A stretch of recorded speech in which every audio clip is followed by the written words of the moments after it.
Todo partido agora vai dizer que sim, né? Que já olha para 2022, que está saindo das urnas com capital político para tanto, mas acho que ainda não dá para afirmar isso não, né, Pedro? Mas tem uma coisa aí que é muito importante, que são as alianças, né? E é isso que a gente estava destacando. Quando eu digo que o DEM, para mim, foi um grande vitorioso dessa eleição em 2020, porque os seus atores, esses mencionados pelo Cláudio Humberto aí, o ACM Neto, né? Eu mencionei o Rodrigo Maia, eles souberam escolher, eles souberam trazer para o partido, né, nomes regionais que estavam ali em plena disputa e tinham grandes chances, como venceram muitos deles a eleição. O DEM tem um acordo com o PSDB, né? O Rodrigo Maia está direto com o governador de São Paulo aqui no Palácio dos Bandeirantes, em Brasília, né? Eles querem criar uma frente ampla aí para 2022. O governador João Dória deve ser o nome, né? Deve se colocar, já se coloca até aí de alguma forma, né?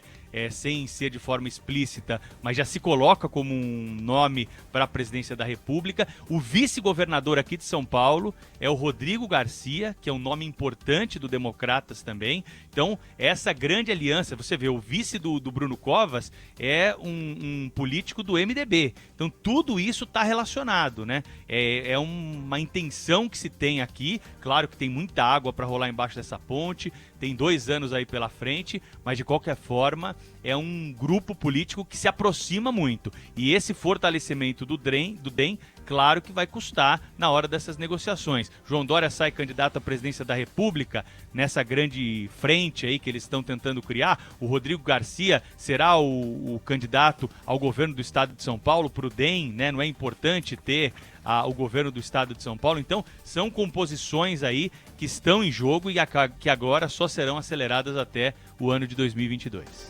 Ô Pedro, e a gente... desculpa, só Cláudio Humberto, só lembrando o seguinte, eu falei das abstenções e a cidade de Santos registrou abstenção de 33% no primeiro turno das eleições municipais. Aí eu ia falar de Itanhaém, que foi a segunda com maior abstenção na eleição, na Baixada Santista, com 32% de ausência. E Santos não teve segundo turno. São Vicente que teve segundo turno lá na Baixada Santista. Agora, Copacabana, que eu mencionei na cidade do Rio de Janeiro, se somarem brancos e nulos junto com a abstenção, dá 53%. Imagina, mais da metade dos eleitores no Rio de Janeiro que não participaram dessa eleição. Então, aqui só corrigindo, porque eu dei a impressão de que Santos teve segundo turno. Não, Santos definiu em primeiro turno a eleição. Eu continuo achando que é muito cedo para a gente fazer projeções para as eleições presidenciais de 2022. As últimas pesquisas que quiseram saber, ou quiseram tomar pulso, né, da intenção de voto dos brasileiros em relação a presidente, tem o Bolsonaro na cabeça, né? O João Dória, por exemplo, é dos candidatos mais fracos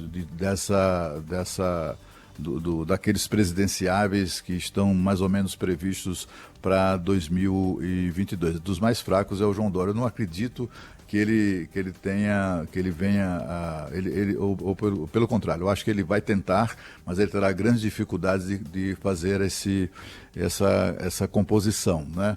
É preciso lembrar também que o prefeito eleito de São Paulo, agora ele é dono do próprio nariz, né? Ele era prefeito por ter sido vice, agora não. Agora ele foi eleito enfrentando um candidato fortíssimo, um candidato que representava em larga medida o novo, né, que mobilizou redes sociais, os mais jovens, etc. e tal. Ele enfrentou e derrotou esse candidato, derrotou bem, né? Derrotou com o pé nas costas praticamente, né? Com 20 pontos de vantagem.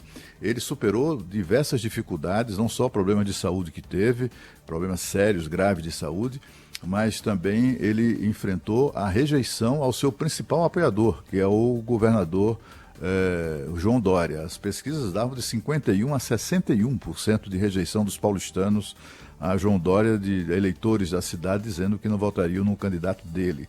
Mas as pessoas, é por isso que eu saúdo estas eleições como uma eleição com eleições de demonstração de muita maturidade da população brasileira, porque no caso de São Paulo, inclusive, os eleitores, embora sabendo da ligação e do apoio de João Dória a Bruno Covas, optou por aquele que considera mais experiente, considera que poderia dar mais à cidade, né? Cuidar melhor da cidade. Eu acho que até o papel de Bruno Covas em 2022 é algo que gera já uma certa expectativa, né? Será que ele vai continuar sendo aquela linha auxiliar que até agora foi, né, como um vice ali meio que devedor de atenções ao governador? Isso é uma questão a ser considerada. Ao contrário do João Dória na capital do seu estado, o ACM Neto tem, como eu disse, 80% de aprovação lá entre os baianos de Salvador.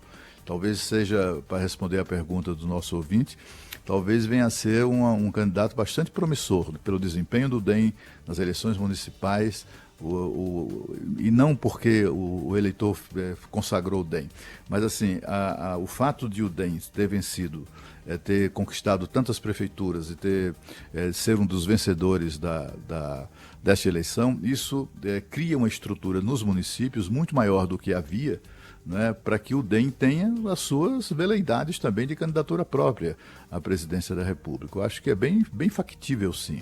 Mas, ao fim e ao cabo, o que vão tentar é reeditar uma velha aliança PSDB-Democratas, eu tenho a impressão. Você.